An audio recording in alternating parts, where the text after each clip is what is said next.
Portland has recorded its first murder since the start of the year. Two men were shot by unknown assailants on Saturday about 8 p.m.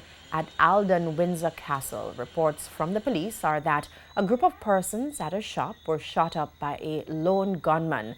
A man identified as Gregory Yates succumbed to the gunshot wounds, while the second, who received a gunshot wound to the right leg, is in stable condition. Residents who knew the deceased are distressed. Last night incident shake me up wicked. For a community like this, Yes, is it? when never happened yet. For this longest while. And the first something happened in this community, the one at Alden. The entire community shake up. We feel mashed up over the condition because we live here for 73 years and it never happened down here.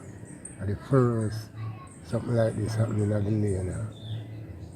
And we don't like what go on at all. Because it could be anyone of we who live down here it happened to.